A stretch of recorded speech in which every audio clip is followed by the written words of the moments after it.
Welcome to the AXCAST. It is the Sunday, November 3rd, 2024 edition of the AXCAST. I'm your host, Caleb, with my co-hosts, Luke Enemark and Eric Parmenter. What's up, guys? New season, new AXCAST. Putting on some years of doing this AXCAST thing. But I'm enjoying it. Love talking Grizz with y'all. So, yeah, we're just gonna break down what this season's gonna look like for the Grizzlies, what our expectations are as Grizzlies fans in this new, still young season. We're a little bit later on our Grizzlies season preview, but still just a couple games in. So I figured we'd just start with that. So the 2024-2025 NBA season, what are our expectations on what the Memphis Grizzlies should do this season? I think that's a interesting question because this is the team that you just don't know who you're actually going to have on the court at all times. With just so many injuries, it seems like we can't get any breaks with injuries. So I'm going to say assuming that we have our guys down the stretch throughout the majority of the season and into the playoffs, I'd say my expectations would be at least to get to the second round. And I think it preferably to go deep in the second round, if not win. I think if we're at full strength, we are more than capable of doing that. I know the Western Conference has gotten better, which is hard to believe because it's always been pretty dominant and it's going to be tough, but I think we have the pieces in place. We've seen once Jaren's been back on the court and we have Ja, Dez, and Jaren, how lethal we can be. And we still don't have guys like Vince out there on the court yet, or Luke Kennard, Gigi Jackson. So I think our potential is very high, but I think the expectations for me at least would be win the first round of the playoffs and get to the second. But I think that we're capable of more. Granted, yet again, we could just keep getting ravished by injuries and be lucky to be in the playoffs, or I guess be lucky to advance in the first round, I would say. So it kind of just depends on health of our team. But I think as a fan, as a lifelong fan, I think this team, if it's the majority of it, if not everyone is playing down the stretch, we should be able to win a series and be very competitive in the next round to potentially make in the Western Conference Finals. Yeah, I agree. Injury is totally the biggest determiner for our success. Like last season, disaster. But the years prior, we definitely had a great regular season, put ourselves in great position to go make some playoff success. So I guess we'll see what happens. No one can predict it. You could probably count on quite a few injuries actually with the Grizzlies, but my expectations are lower than have been in recent years, but it's just kind of a product of last year's nonsense. But I am always gonna root for them. I'm looking forward to it. I think Ja Morant's looked great to start the year. So he's hasn't been doing his nonsense, getting suspended. So that's good too. I hope we can win at least one round in the playoffs if we can make it there with some luck. So looking forward to it. I think we have a really deep team to get through any type of problems we might run into. Yeah. I'm kind of right there with you guys. Obviously, injuries being the huge factor. Obviously, the disaster of last year, like you guys touched on. But even when this team has made the playoffs, still been ravished by injuries, right? I mean, you go to the series against the Warriors. I guess that's been 2 years ago now, where in the second round, and I mean, you don't have Ja Morant, you don't have Bane, you don't have Steven Adams. I guess the year after that. So I guess the Warriors year was 3 years ago. The year after that, against the Lakers, right? Not at full strength throughout that series. I still think we probably would have lost that series even if we're at full strength. But yeah, I'm really just looking for playoff experience for this not so young core anymore, still on the younger side, but this team is not full of 19, 20, and 21-year-olds, and now it's more so 23, 24, 25-year-olds. So yeah, just looking for just playoff experience in general. I do think a first round win is realistic. I think going deep in that second round is also realistic if we have all of our pieces, like we said. Western Conference, it's just so tough. I mean, it's just so deep. I mean, I feel like the Western Conference playoffs last year was just riddled with juggernaut teams. Ultimately, the real juggernaut ended up being Boston.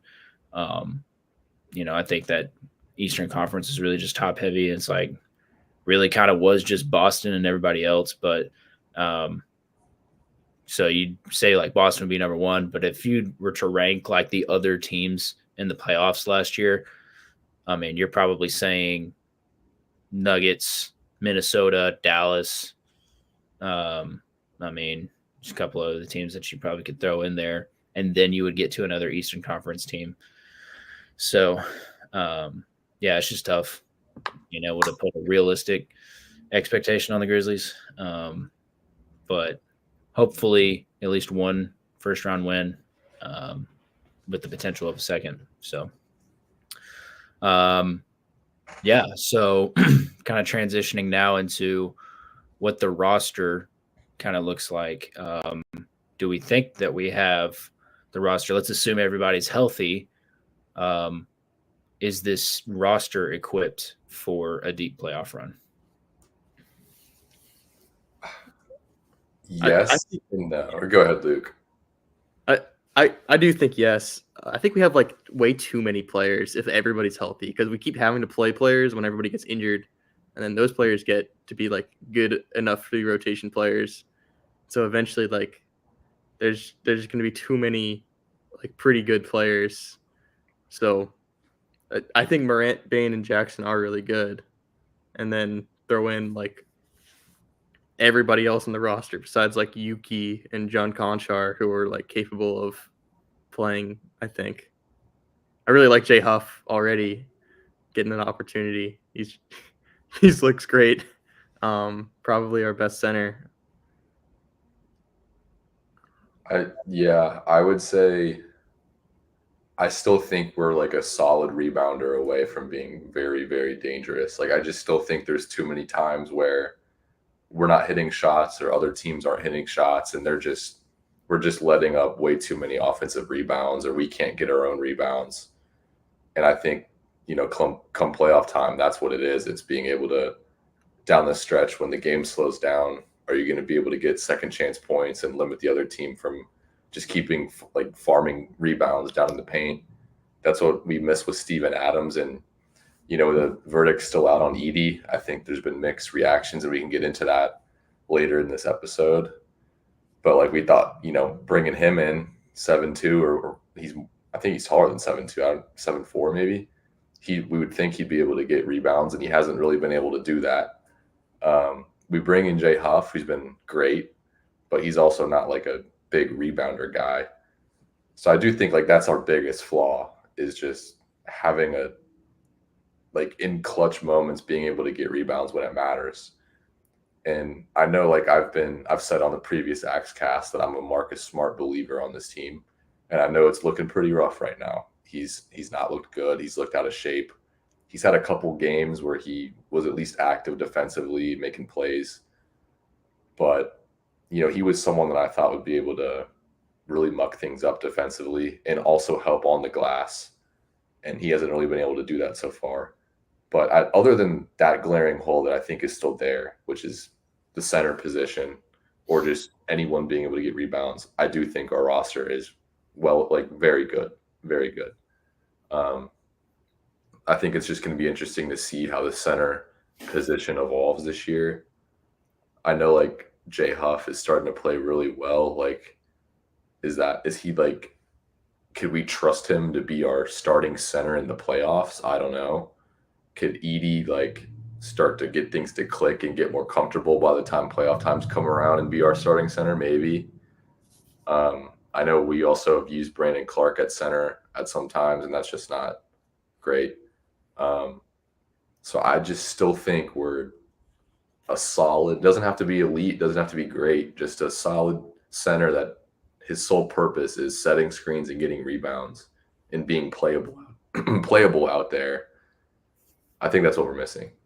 But as we're currently constructed, if we're healthy, I still think we're going to be very competitive and be able to shock some people and remind them what this team's capable of.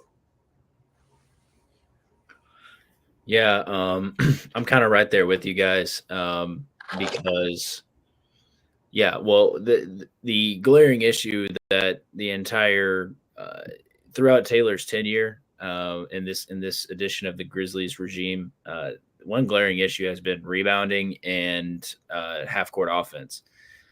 And unfortunately, on this very young season, it looks like both of those are still going to be the pain in the Grizzlies side, the thorn in the Grizzlies side this season. I agree. Like Edie, I was very, very anti-Edie moment of the draft. And, obviously I'm going to support any Grizzlies player. I'm not going to boo or, Zach Edey or anything. Obviously I hope he does well. But like early season returns, like the things that I was worried about, just foul trouble consistently. I mean, everything that we thought Jaren had as far as like defensive foul troubles early in his career, it seems like Edie is worse than that. And yeah, I know like there'll just be like times, I know Eric and I have talked about it, like these wings will be like out rebounding Edie. It's like, dude, how are you like 7'4" and letting like, a 6'7" wing grab a rebound that like we really need? And credit to Taylor Jenkins, I think, for playing J Huff in the Edie minutes. Like Edie will start the game, at least in this early season, but it's been J Huff that's had more minutes at center. And you already see like Jaw kind of getting upset with Edie, at least in these early games. And I mean, he'll be like coaching him up, not like he's like super angry at him, but like just expecting Edie to be at other spots on the floor and, should have like post up. I feel like he's not really converting on his post ups too. It's like things that were just clicking for him at his college days in Purdue, like those back to the basket field goals, like hook shots are just not really falling. So I hope it clicks. I think there's still that possibility that does click for Edie. And to be fair, like if you look across the NBA, there hasn't been like any rookie that's like kind of just blowing it out of the water in this early season.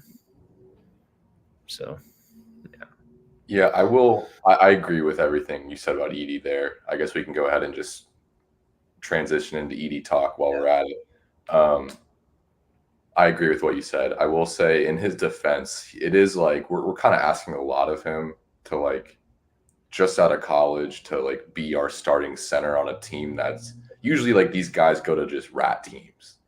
Like they end up on the Pistons or the Hornets and they may start, they may come off the bench, but like they're not playing high level basketball. So there's not as much immediate scrutiny or I guess like expectation that they have to be great. So I do think like because he hasn't been great, he's had some moments. I think his last game he played a lot better and looked more comfortable, but he hasn't been like a revelation or anything. And I do think he's probably gotten a little too much like scrutiny from Grizz fans, just like having to expect him to just immediately figure things out in such a fast-paced league, especially playing on the Grizzlies. We're playing with so much tempo. It is kind of tough. I do think our front office was in a tough spot in this last draft, trying to decide, like, are we going to fill that need at center through the draft or through free agency or trade? I still think they should have gone with a trade or just like an established NBA player that we can rely upon. Because in the playoffs, it's like Derek Lively was such an anomaly, I feel like, of being able to impact a NBA Finals team like that.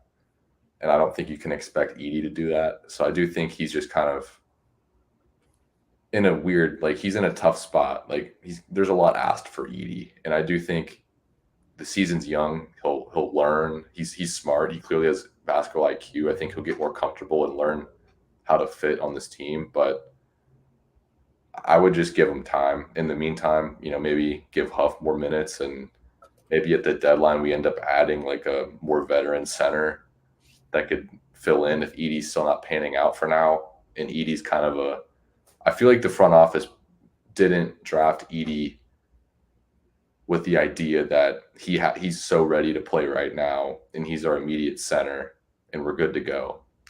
And like, I feel like that's part of it, like just to get another like a guy that was so dominant in college who can maybe be that. But I do think he's like a long-term thing.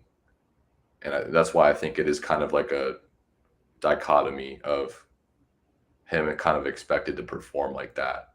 Versus, I think if you ask the front office, my guess, maybe I'm wrong, my guess is they're looking down the long-term horizon on him. So we'll see. It hasn't been good, but I'm not totally freaking out yet. Yeah, I'm not totally freaking out yet either. He definitely, I was hoping he would be a little better to start off because he did go to college for so long and he was the National Player of the Year like twice in a row. And now it seems like all his jump hooks are just like not even close. And then also it feels like he can't stay with anybody on defense. So I think that Jay Huff needs to be get all the way like minutes. He seems like I'm a really big fan of Jay Huff so far. He should be our starter. And like his shooting, I think is just what we need. Like what you were saying though, Eric, like it seems like the Grizzlies like front office never kind of makes moves to win now, besides maybe Marcus Smart. They keep like drafting people for like maybe they'll be good in the future, but maybe we could be good now too. Yeah. So like it's like kind of seems like a bunch of wasted opportunities, especially if like you're right and they were drafting Edie for a future play. Because we do need a center now. I think it should be Jay Huff, and we might have just got like lucked out of it. But I am not been a fan of. I think he is getting better, but hasn't looked good. At the beginning of the season, and like that first game, just like fouling everybody. It's like Dylan Brooks, Jaren Jackson performance. So. I'm gonna root for him too, like you said, Caleb. But of course I'll root for him. It's just hasn't looked super fantastic yet. But that's why I think we should move on to Huff. And I feel like adding Huff to our starting lineup, like with his threat to be able to shoot, it takes a guy out of the paint so Ja can drive. It gives more space for Jaren to be able to post someone up down low. And then you still have to account for Desmond Bane and how good he is. Yeah. So that's what's really intriguing. We haven't really seen a whole lot of Huff playing with the first unit. It's happened some, but I'd like to see him get more run and build more chemistry. Because like Ja has had some great lobs to Huff, doing his little behind the back dunk and stuff. And I feel like that's a tough thing to guard. Is like he has like a weird like game around the rim where he just kind of like Santi does these weird like dunks and alley-oops, but then he steps out as a sniper, and it's just like adds a complexity to our offense that would be great. I feel like so. Yeah. Yeah, Jay Huff has been balling. Man, Zach Kleiman just continues to pull people from wherever and sign them to insanely low deals. I mean, can we talk about that? Like the fact that we're able to sign people like a Scottie Pippen Jr. who's been balling early for us, Jay Huff, Gigi Jackson, other guys that are just on pretty small contracts for several years. Um, I mean, it gives you all the money, because you're going to have to re up the core three again, back to back to back. You're going to have to re up Jaren, Ja, and Bane. So, assuming that they want to keep this core together, which we have no indications of them not wanting to bring this core three back. So, yeah, it's just crazy that we can find really good role players and then sign them for super low contracts to give the money to our superstars. So that's been really cool. Yeah, Jay Huff been balling. I guess I never really answered the question about the roster. How deep is it? I would also agree we're a rebounder away. And yeah, it is just tough that falls on Edie. Because I agree with you. I think we should have gone in a different direction and probably tried a Isaiah Hartenstein, Nick Claxton, like we were talking in the offseason, trying to make a move for one of those guys. Even I was a huge Klingon guy out of the draft, and I know his numbers are like a little bit less than Edie's right now.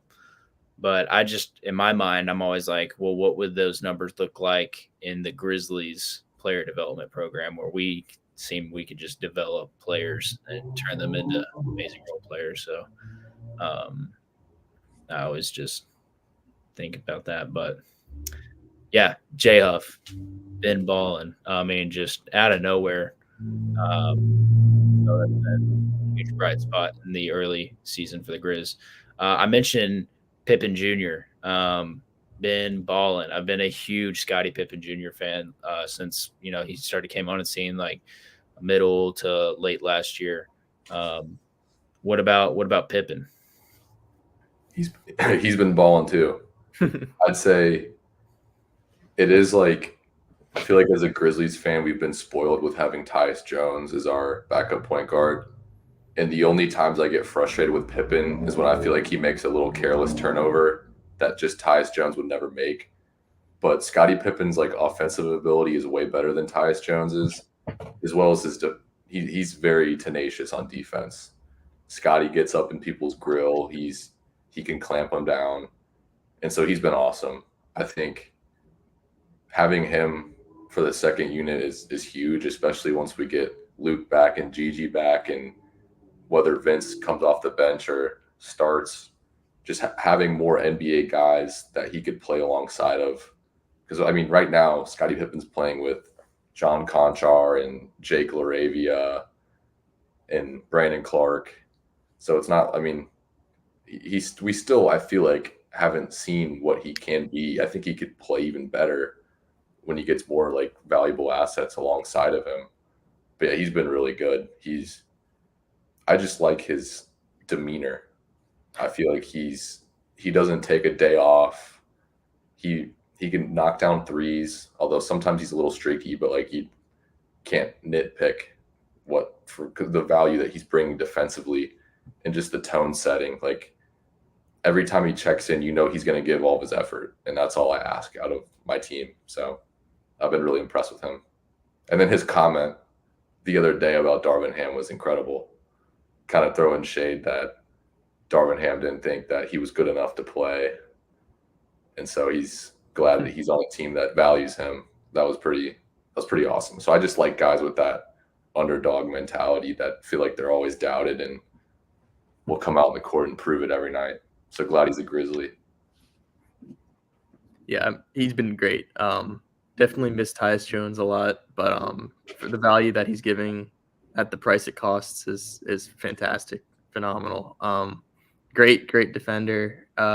Really like quick and shifty too. So that's like a little different. So big advantage. And like he gets to play with John Morant sometimes too. So I think it's a great pairing. And he was right. Like we're really glad to have him. So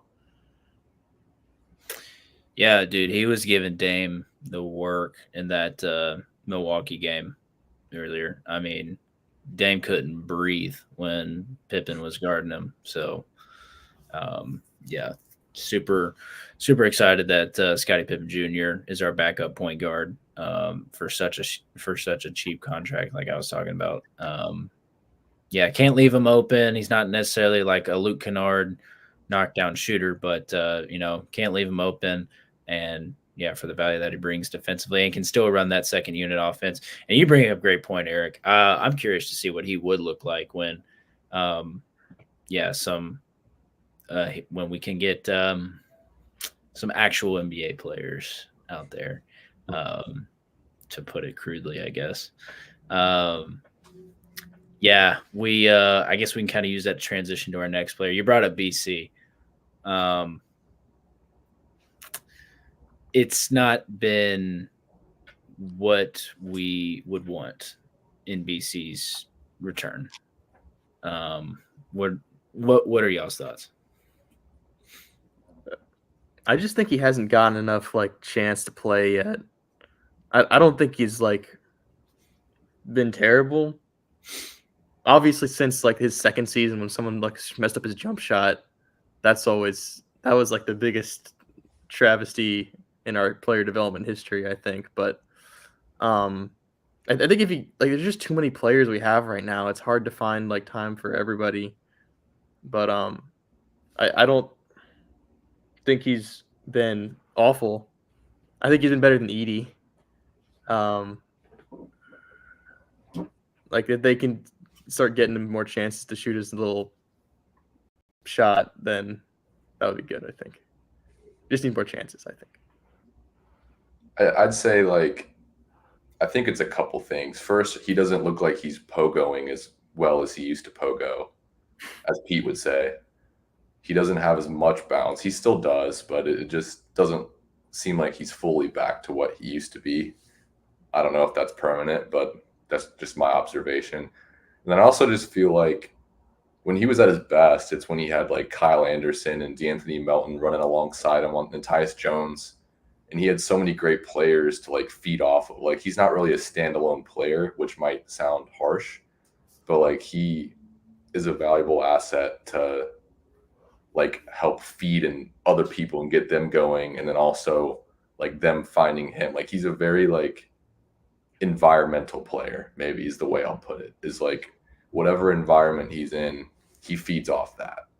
So I do think kind of what I was saying a minute ago, I'd be curious to see how things start going when he has better players playing alongside of him. He does. I mean, I don't like him shooting the 3-point shot because of ever since his shot got broken. But I think last game, or maybe it was 2 games ago, he looked like he had a little more rhythm, a little more confidence, and he hit a couple of those little floater touch shots. But he does just kind of look out of sorts out there. He looks like he's he's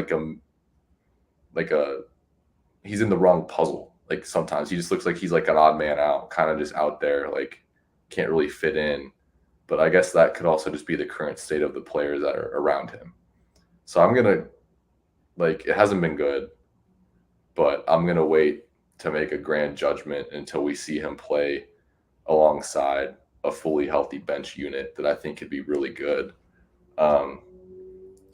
I think he could still provide for us. I think he just also needs like better players around him to help suit his game.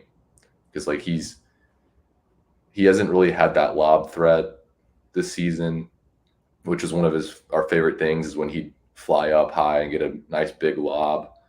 And then also just like jumping up high, getting boards, or helping feed with D-Meld and Kyle and slow-mo and Tyus. I feel like he's just kind of playing alongside of LaRavia and Conchar and I don't know. It's just been kind of clunky.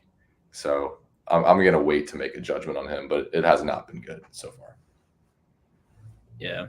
I'm kind of right there with you. I'm not going to write off BC, just off of these first couple games, plus the however many games he played towards the end of last season.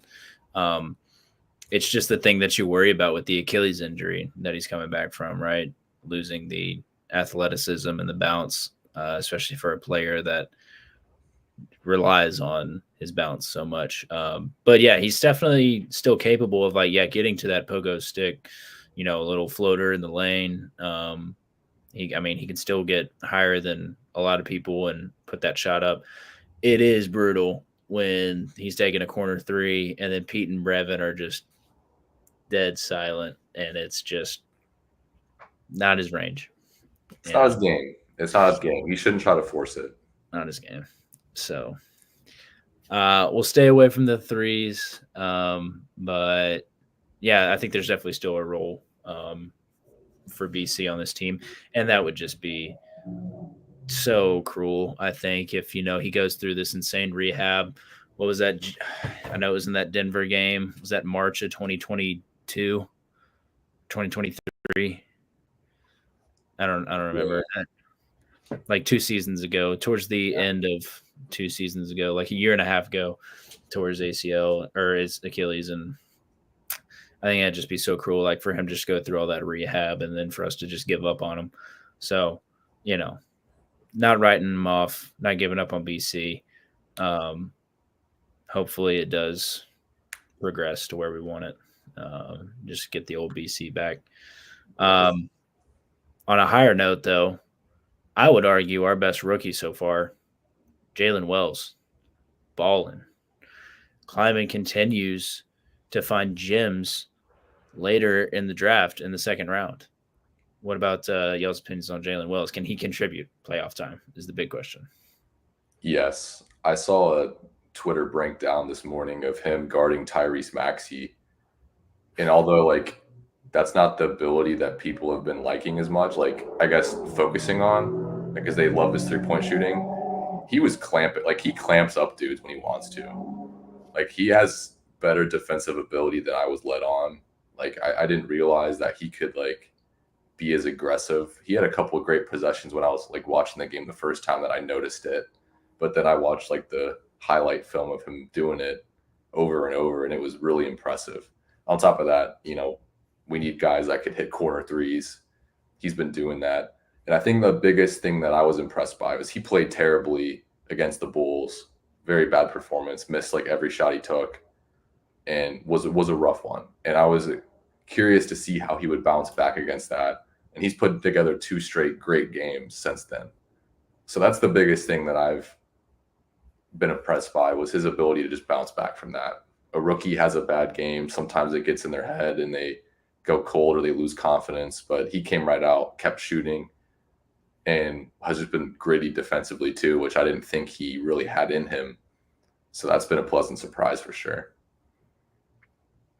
Yeah, I agree. I think definitely come playoff time, the Jalen Wells at that point would be different than the Jalen Wells now also. He'd have a full season of experience under his belt. Assuming we make the playoffs, then he'll be reaching a level of competitiveness that he wouldn't have right now. And he's already good right now. And the shooting is great, defense is great, and you kind of mentioned, Eric, it's on a game by game basis, he just doesn't seem fazed by anything that the Bulls game, maybe not his best, and then he comes back next game, great. Game after that, great. And also just on possession by possession basis too, sometimes he'll get in over his head or something, and then maybe make a bad decision, but it's not okay, no, I'm just gonna take a back seat for the rest of the game because I feel ashamed about that. He gets right back into his stuff and does good again. So I've really liked what I've seen out of him. Yeah, Jalen Wells been balling, so much confidence for a second round draft pick. Yeah, he's, I think when we get healthy, when Bain and Smart and Kennard and Vince Williams are all coming back. Obviously, there's not going to be as many minutes to go around for Jalen Wells, but I think we should probably limit the minutes for Laravia and then give those minutes for Jalen Wells. Because I agree. I think Wells has been great. Jury is still out. I'm always, just a little bit more skeptical. I need to see it for a little bit longer, need a little bit longer, bigger sample size to see if I can be bought in on it, contributing, in the summer, when we're playing more meaningful games, hopefully in playoff time. But yeah, like you guys are saying, super impressed with his maturity and confidence, of just like, everybody's got bad games.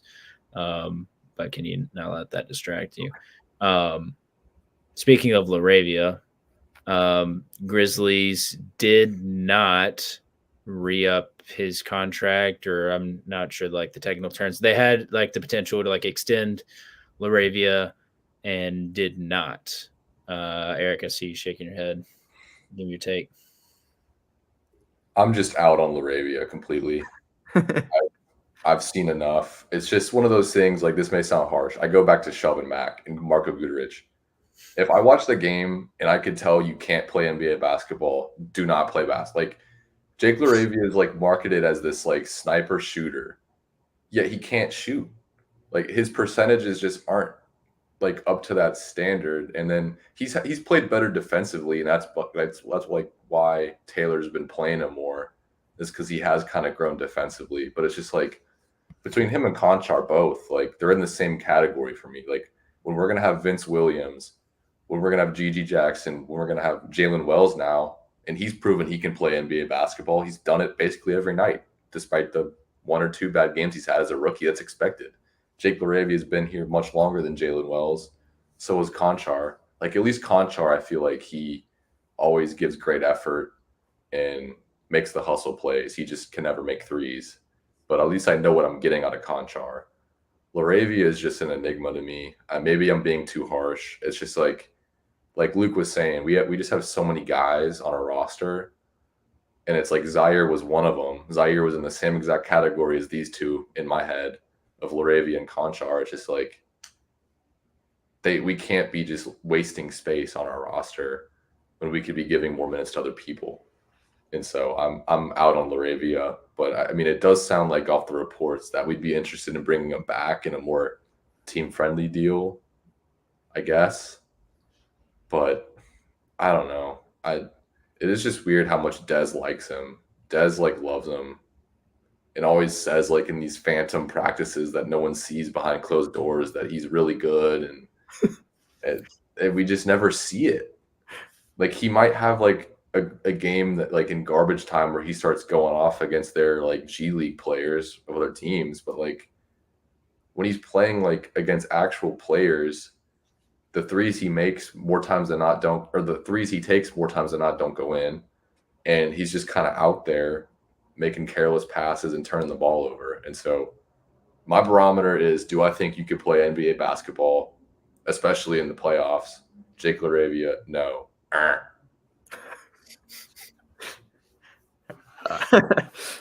First, Eric thought he could sneak in a Marco Guduric hateful remark. Marco Guduric was good. No, he wasn't. Always be on Team Grizzlies. As far as Laravia goes, also I still am using the Stream East. I haven't gotten League Pass, so I had the pleasure of listening to the Sixers woman announcer that last game. But I thought Laravia was like pretty good in that Sixers game. Like, he was hustling a lot and playing good defense, and like when he's open, he can make his three. He claims he's one of the best shooters in the universe in his like preseason interview. So behind closed doors, he is apparently. Desmond Bain seconds his claims. I think like maybe like declining that team option might be good for him. Like, he has like, now he knows, okay, I have this season to change their minds, and like that could be like a motivating thing, or maybe it'll be like too much pressure. But I don't think he's been. I wouldn't say he can't play basketball like that harsh. But I agree that there are better players. I think that like the opportunity cost of playing Arabia might be too great if we're like taking away time from people like Wells or Vince Williams, Gigi Jackson. So Yeah.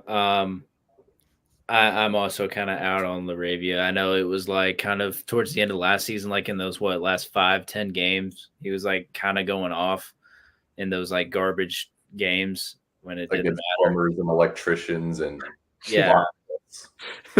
Dropped like 20 or something like that against the Lakers in one of those last games of the season when like Jack White was our starting center or something like that. And it's like, I'm not sold. I wasn't sold. Like, okay, Laravia dropped 20. Like, that's the best he's looked. And then, yeah, exactly like you said, Eric. I mean, it's just like, okay, when it's time to lace it up against, real NBA competition,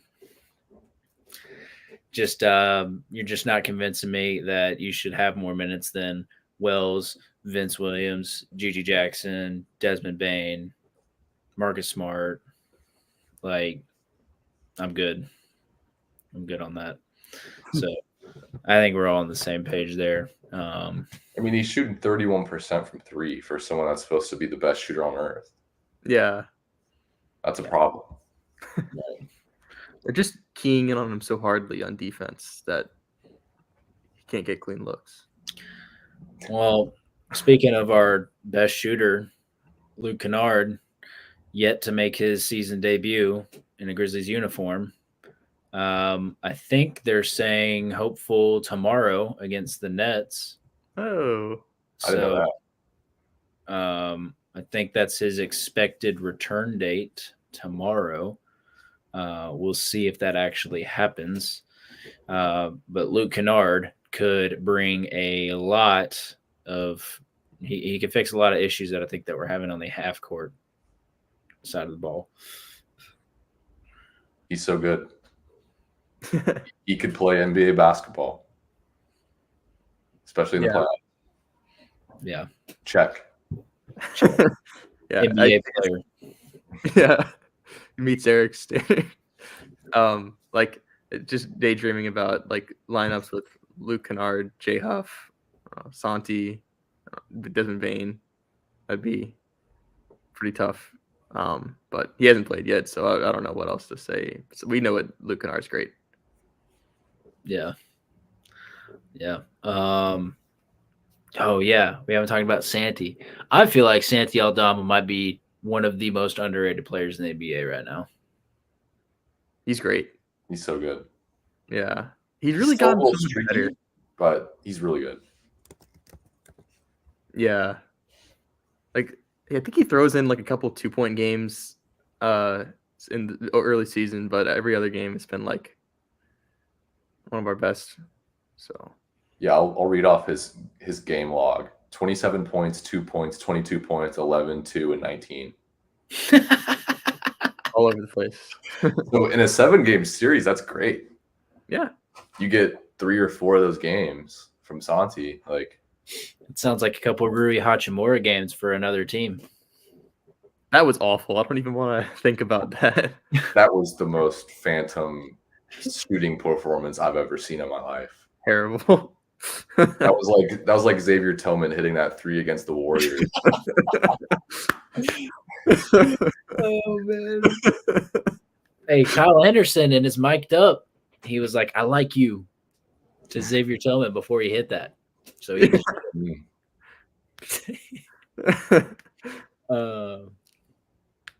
that is pretty much all the fringe players, I think, that we've covered. Obviously, we know our superstars, Ja, Jaren, Bain. Man, it's tough with Bain and his injury history, dealing with an oblique strain, I believe, week to week at this point, and kind of already takes him out of contention for potentially making his first All-Star game this year. So, that kind of stinks because we've seen Desmond Bain in the past be a 20-point per game plus scorer. and he's just not been able to stay healthy long enough to, stay in contention for any of these postseason awards. Jaron, on the other hand, I believe is eligible for a $300 million contract extension. If I'm right, if he makes, I forget if it's he makes like an all defensive team or an all-star team. I forget which one. If he has some type of one of those postseason accolades, he's eligible for like a max contract extension. So, Jaren Jackson Jr., by the way, youngest player in NBA history to win Defensive Player of the Year. Don't know if y'all knew that. Probably not going to be able to say that after this year. So I'm going to say it right now because I think there's a guy in San Antonio that's going to take that record from him. But I'm going to say it right now. Jay Huff better. Yeah. Jay. Dude, I love when do you know, like, have you heard Pete and Brevin every time Huff gets a block? They call it Huff yes. Huff I stuff. haven't really hear them all season. Yeah, they call it Huff stuff. So it's kind of good. It's a Huff stuff if it's a block. Or no, it's a Huff snuff if it's a block, and then it's a Huff stuff if it's a dunk. Yeah. Yeah. Well, I'm stuck listening to Philadelphia's Tyrese. Maxie. Tyrese brings it up the timeline. I'm sorry you had to go through that, Luke. Yeah. That's brutal. Yeah. I'm thankful for my league pass that I can listen to people Brevin. Yeah. Maybe I need to buy that. No. I feel like I was going to say something else. I don't know. That's pretty much it. That's pretty much the roster.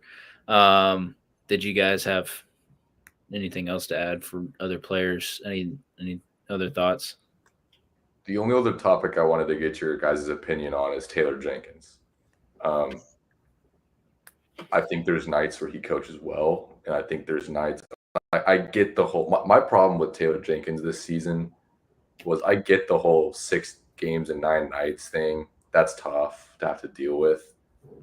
But the amount of time that like Ja and Jaren and Dez are all off the court at the same time, and like we're running like it's like we're running ourselves into the ground. And like Ja has been playing such weird minutes. Like I get he's coming back from injury, but it's just been like head scratching, at least like in the first 5-6 games, where it's just like it feels like our best players aren't on the court and we're just letting teams go on like 15-0 runs against us, and we're not calling timeouts and subbing them in, or we'll just let them go to the scores table and then there's just not a dead ball for 4 minutes. So that's another 4 minutes that the other team's like digging into us.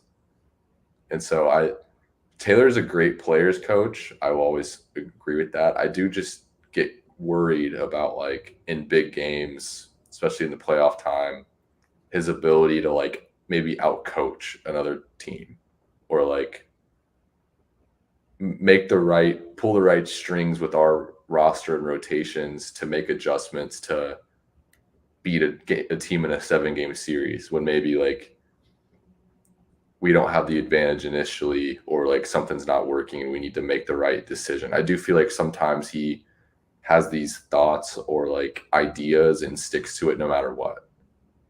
But maybe I'm wrong. What do you guys think about Taylor? Big picture. Do you think I guess put another term, do you think the Memphis Grizzlies can win an NBA championship with Taylor Jenkins as our coach? I'll put it that way. You go, Luke. I don't think he's shown enough for me to think no yet, but definitely his stronger point is player development, not the like in-game adjustments, as you were mentioning. I think they definitely had like assistant overhaul this season, so maybe like however much that plays a factor, we'll get to see. But I'm still a big Jenkins fan. I think, especially this early in the season, to start like questioning his job is too early. But maybe after another playoff I don't think you can blame him for like the injuries of last year, but like a first round exit, we don't know the circumstances yet, but that could maybe call this into question at that point, I would say. I've got an opinion that I would question the roster's ability to win a championship before I would question Taylor Jenkins' ability to win a championship. Okay. I'm just that's all I'm gonna say. That the questions I think would be more so on the roster. Can this roster, is it good enough to go win an NBA championship? More so than Taylor Jenkins's coaching. Because I agree with you, Luke. I would say, is he the best coach in the NBA right now? Probably not the best. I would say he's above average. And I would say I think he's a great coach right now for the Memphis Grizzlies. Closing in on like longest tenured coach, if I'm not mistaken, or already might be the longest tenured coach.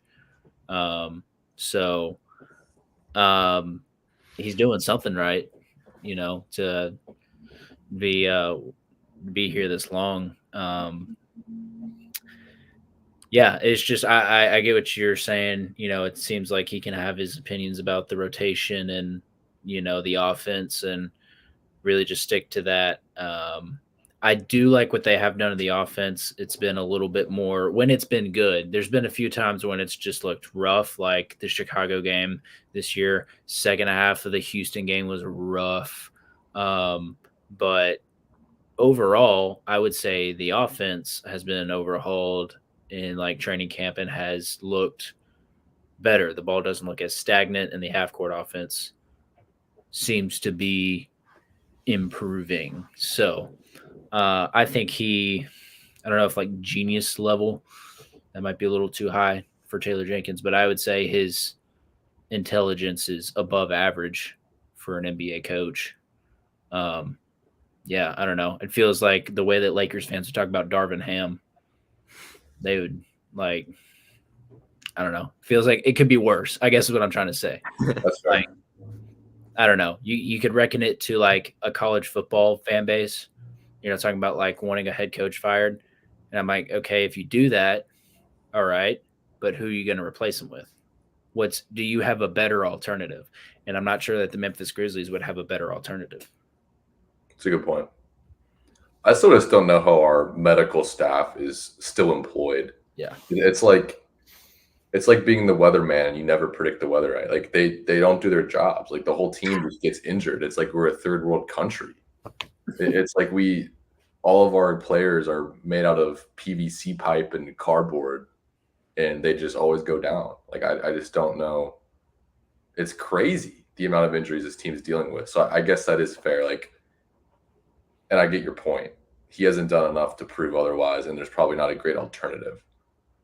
And he's dealing with just a mountain of injuries. But I'll throw all my blame on the training staff until further notice. Well, yeah, because it's just not like a former NBA champion head coach is not going to flock to Memphis, and that's just the reality of the situation, right? We're not the LA Lakers where we can just throw a bag at a Dan Hurley, for example. I know he's not an NBA champion, but like that was the rumor mill, and that was the headlines this past offseason. Oh, like can the Lakers get XYZ head coach? And reality is you're one of the smallest markets, if not the smallest market in the NBA.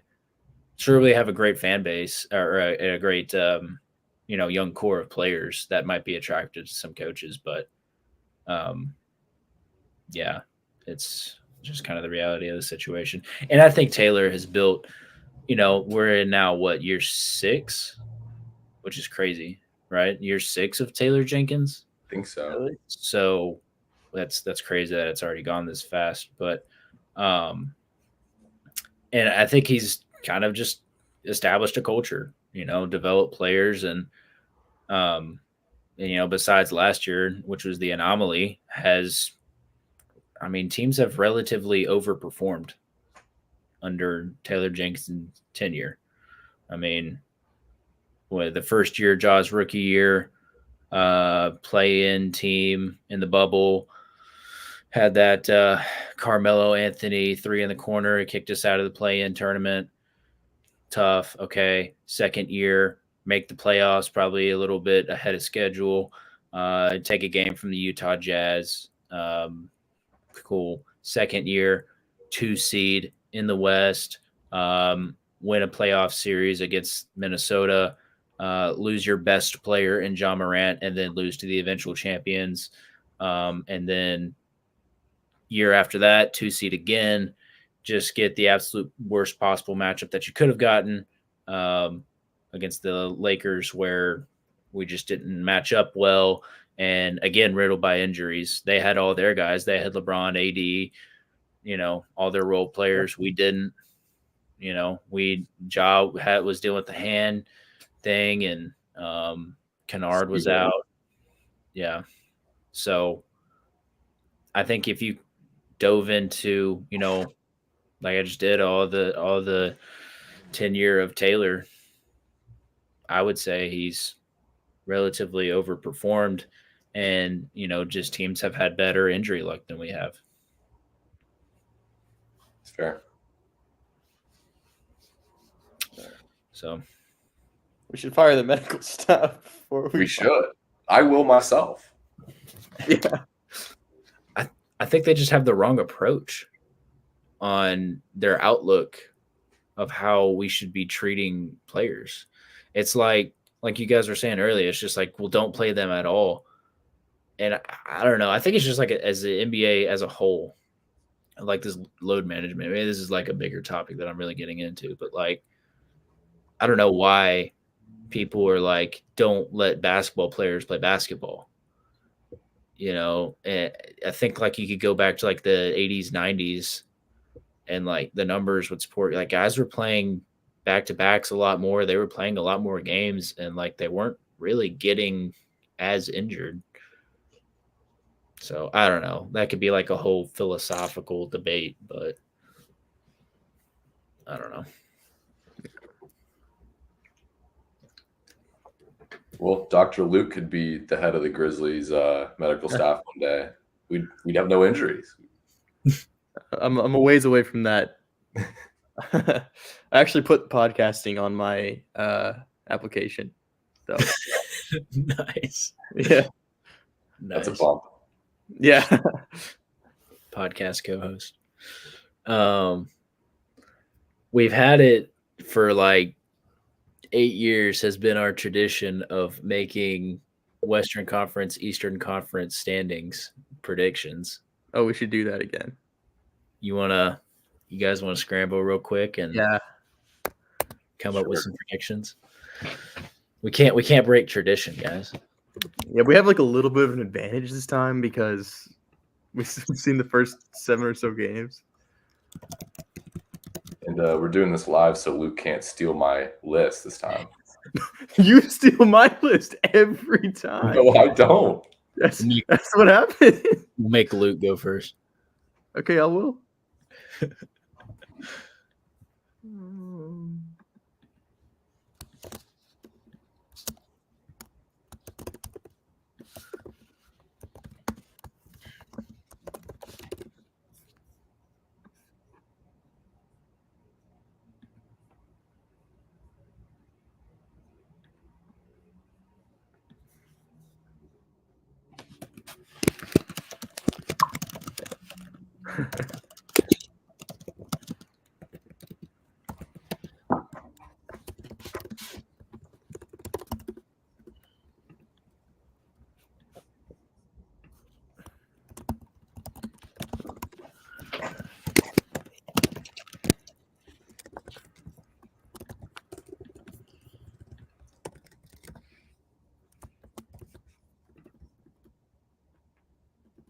This is great podcasting.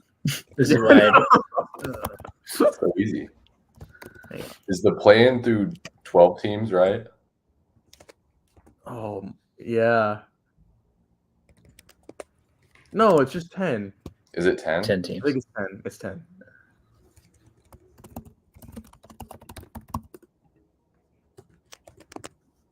It's 10. It's 10. So do we just want to do like a standings for like the East and West, and then who we think maybe like the Western and Eastern Conference finals will be in finals, or how do we want to do that?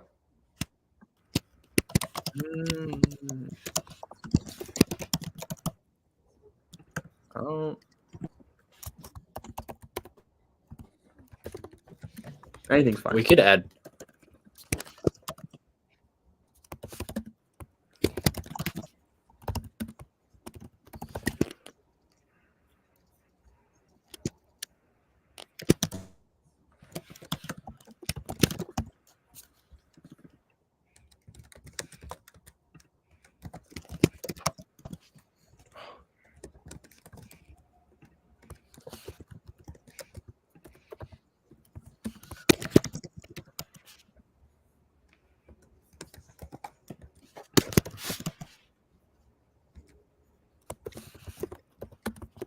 Oh, wait, shoot, missing. Dude, yeah, I know. Keep missing teams. So many teams in the West. I know.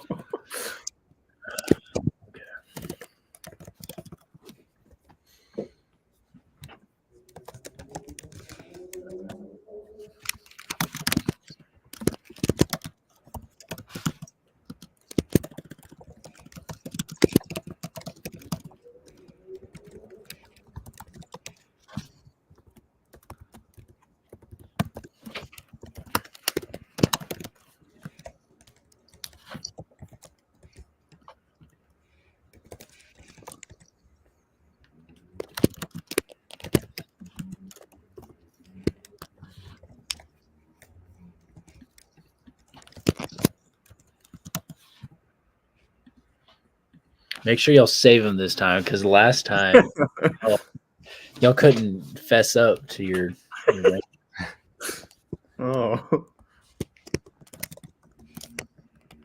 There's so many less teams in the East, dude. I know. I'm like listing off these teams, and it's like 2 that I would be scared of in the finals. Yeah. And then you're just going down the roster of the West, and it's like, Jeez. I hope we don't play all of these teams. Yeah. Like I had like trouble like fitting people into the West, but now I'm having trouble like finding teams that can make it into my. All right, I'm ready. Give me 1 second.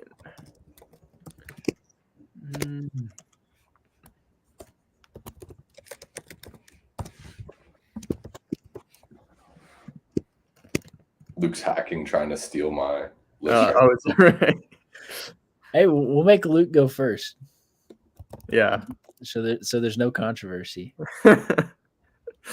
He's the one who steals mine every time. No, I don't. Run the tape. Run it back. All right. Oh man, these teams are so bad. Oh, sucks, dude. Man, why can't we be in the West or the East? That would be so much better. Oh wait.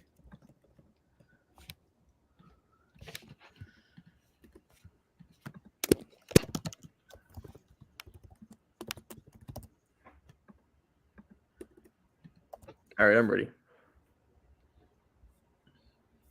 All right, let's hear it. Here we go. Luke first. All right. For the West, I put first Oklahoma City.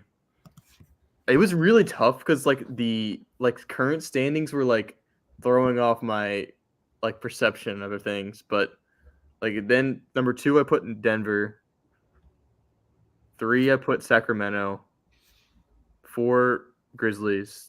5 Dallas. 6 Suns. 7 Spurs. 8 Pelicans. 9 Lakers. 10 Rockets. Wow. You didn't put it. You can't steal my rankings this time. Actually, you could. Go do your East first. Okay. East, I put Celtics number 1, then Knicks, then Cavs, Heat, Sixers, Nets, Pacers, Bucks, Magic, Bulls. That's their 10, right? Yeah. You got 10 and 10. Yeah, 10 and 10. Okay. I didn't give any reasoning for any of those. I could have said some quick things, but whoops. All right, do you want me to go? Yeah. Yes, let's go. West, I've got Thunder, Mavs, Lakers, Grizz, T-Wolves, Kings, Suns, Nuggets 8, Spurs, and then Rockets. East, I have Celtics, Cavs, Knicks, 76ers, Magic, Bucks, Heat, Hawks, Pacers, Nets.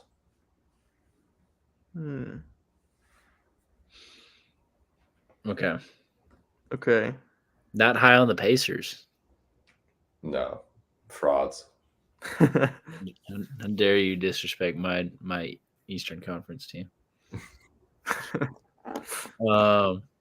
Okay, I'll go through mine. Thunder. We all put Thunder. Yeah, Thunder, Dallas. My 1 and 2. Denver, my number 3. Minnesota 4. Grizz 5. Suns 6. Lakers 7. Rockets 8. Spurs 9. I'm going to change Kings to 10. Keep the Warriors out of the playoffs. I did have the Warriors 10, but I'm going to do an audible. I kept the Warriors out of mine. I also kept the Wolves out of mine. You kept the Wolves out of yours? That's yeah. crazy. But I kind of forgot about them, but I'm still sticking with it. That was the team where I was like, wait, I'm missing a team. Oh, yeah, Minnesota. I have to have Minnesota in my bracket. I almost left out Phoenix by accident. But well, they're number 2 currently in the standings. I was like, okay, but I don't think they're going to finish that high. Yeah. I'm keeping the Wolves out. They're not going to make it. I think I would be okay with playing Phoenix in the playoffs as of right now, as currently structured. On November 3rd, 2024, I would be okay with playing Phoenix in the playoffs because I just don't think they're deep enough. Okay, real quick. Thunder, Mavs, Nuggets, Timberwolves, Grizz, Suns, Lakers, Rockets, Spurs, Kings, and I guess I'll put the Warriors at 11. East, Boston, New York Knicks, Cavs, Pacers, Heat, Sixers, Bulls, Bucks, Magic, Hawks. So did y'all put the Nets in yours? Nets was like my number 11. 10 for me. There's nobody on the Nets where it's like Zaire. I knew you were gonna say Zaire. He get like so good against us. Little brother. Yeah. I mean, the Thunder are just a regular season team. Like, we'll put them on, but I don't think they're actually going to win get to the Western Conference Finals or win it. So, I'm kind of high on the Rockets, mainly because they looked like the greatest defensive team of all time when we played them a week ago. But Rockets, I might do something. What was the game y'all went to? What's that? What game did y'all go to? I haven't been to a game this year. I thought y'all were at a game. Never... No, Caleb came to visit Columbus. We watched a game from there. Yeah. We watched 2 games, right? We watched the Rockets game, and then what was the game after that? The Nets. Yeah, I think that's right. But what do we think the Eastern and Western Conference Finals and champion will be? Grizzlies are making the finals. I've got Mavs, Lakers. Assuming the Lakers stay healthy, because AD can just easily break any bone in his body, and then that completely derails that. And then I've got Celtics, Cavs. And I've got a Celtics Mavs rematch. It's got to be the Celtics and Heat for the fifth year in a row. Yeah. Seems like they're always in the Eastern Conference Finals. The Heat and the Celtics.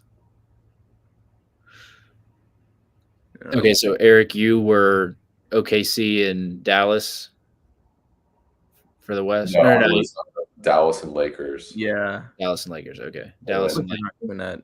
And then Cavs Celtics, with the Celtics playing the Mavs in the finals rematch. You're high on that's all that Cleveland buddies that you got. You're high on Cleveland. They look good. Kenny Atkinson, it just shows how bad JB Bickerstaff is. They have like an actual functioning offense now. Yeah. But the Celtics are just a unit. I think they're going to repeat. Okay, so Boston's your champion. Okay. Yep. Luke.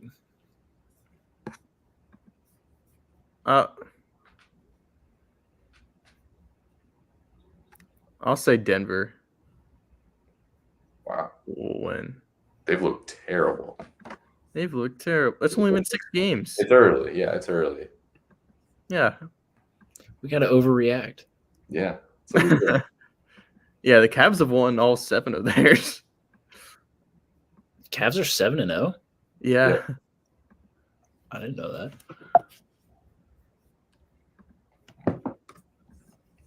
I haven't seen a single Denver game. I was basing that off of previous. Their biggest mistake as a franchise was getting rid of Bruce Brown and thinking that Christian Braun could produce the same way. He dunked on Gobert. Yeah, he dunked on Yeah, Gobert. but he's not. He made all white boys around America. That's like a Conchar poster we get from now and then. That's what Christian Braun is. No, he's good. Hey, that Conchar poster against AD lives forever. Yeah. They just don't have guys. The Nuggets don't have guys. That's true. They have Outside of their starting lineup, they don't. Yeah, Jamal, Jokic, and KPJ or MPJ. They don't have KCP anymore.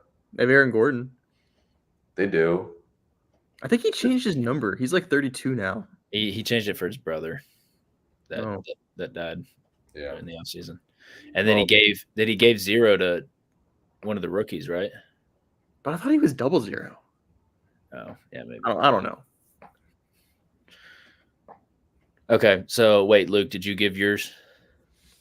For the matchups, I'll like keep the Grizzlies out of it to be fair, but Celtics and Heat and Nuggets and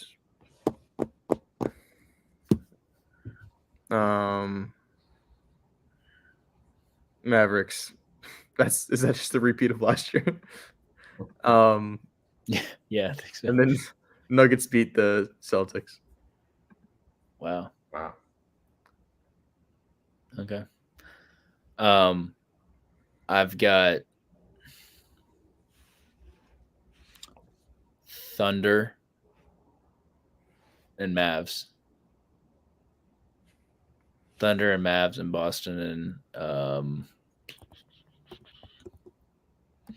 well, I can't have the way that I laid my bracket out. I would probably think about putting Cleveland in there, but the way that I put my bracket in there, doesn't the one seed play the 3 seed before the conference finals? No, they would play the 4 seed. I think the 4. I think. Yeah, so they could. Okay. Man, I'm tempted to put the Knicks, though. Man, I really want to put the Knicks in the East Finals. Talk about someone breaking somebody's jump shot. Mikal Bridges can't shoot anymore. Yeah. Dude, I know. I saw Glad that. we didn't do that. Yeah. Dude, yeah. And wasn't he like the league leader in corner threes for He the was past a good shooter. 4 years? One was good, yeah. Gosh. He got BC's shooting coach. Yeah. Yeah. Someone needs to like put him in a box and send him to Timbuktu or something. Yucatan. You could... I've got OKC and Dallas, with Dallas winning. I'll say Luka gets his first championship, and he does it against the winner of Boston and Cleveland, which will be Boston. Well, you just had the same finals as last year, except reversed. What do you mean? I had the same finals. No. Cleveland wasn't in the finals, right? Oh, never mind. I thought he had. Yeah. I just looked it up. It's like the conference finals was Indiana versus Boston last year. Yeah. And West was Minnesota and Dallas, which is not what I remembered. I remember like the Pacers were like kind of close in all of those games. I think they got swept, but like every game was competitive. Like they were a Jaylen Brown double pump corner 3 away from winning game 1 or game 2, something like that. And then the rest of the games were competitive. And then, I think OKC might be good enough to make another run. But I think I just think Luka is going to be – they're going to run it back. I think they got something going there with Jason Kidd. 2 closers with him and Kyrie. They've got Gafford and Lively. Feedwell, PJ Washington, right? I think he's still there. So, yeah. They look good. They look good. I think I got the Grizz in the second round, though. Grizz in the second round. Probably it just depends on who we play. I feel like we're very matchup dependent. Yeah, I guess we can close with this. I think, who would you guys feel? Give me your list of people you would feel comfortable playing in the West playoffs and not feel comfortable playing in the West playoffs. This is going to sound contradictory because I don't think they're built for the playoffs, but I think we'd struggle against the Thunder just because of how well defense they play, especially half court. I'd play the Suns. I want a rematch against the Lakers. I do. Fully healthy. If we're fully healthy, I do. With Kings, we could beat the Kings. I think we could beat the Thunder or the Wolves. I'm only really scared of which I'm not even I just for the Grizzlies' sake, I think the Thunder we'd struggle against. We'd probably struggle against the Lakers, but I want to play them. I wouldn't want to play the Nuggets or the Mavericks or the Mavs Lakers. Too, yeah. Anybody else, I think, I wouldn't. You're not going to get an easy matchup. I think Nuggets and Mavericks is what you said? Yeah, and Lakers. Nuggets, Mavericks, Lakers, that's your list? Yeah. I would say for me, Timberwolves, Nuggets, Mavs, Lakers. And I might add OKC to that, potentially add OKC to that. I think I'd feel comfortable against Phoenix. San Antonio, I've got them at number 9 in my standings. I'd feel comfortable against them. Sacramento, I'd feel comfortable against them. Honestly, I'm super high on the Rockets just because of how terrible we looked against them. So maybe I'd be worried, but I think we could win that series. And then, I'd be worried against OKC, Dallas, Denver, Minnesota, and potentially the Lakers if we don't get improvement from Edey, like we talked about. I think Edey could be the huge X factor in that series, which, these are playoff series that we're talking about going to be played, 6-7 months from now. So, cool. That's our predictions. They're here recorded, so we'll revisit these come playoff time. Any other closing thoughts before we call it a pod? No. Sweet. Well, thanks for tuning into the AXCAST. New season. Hopeful that the Grizz can put together a good season, make a deep playoff run. think we covered everything. So we'll be tuning in as significant things happen throughout the season. Cool. Signing off for now. This is Caleb with Luke and Eric. We'll see y'all next time.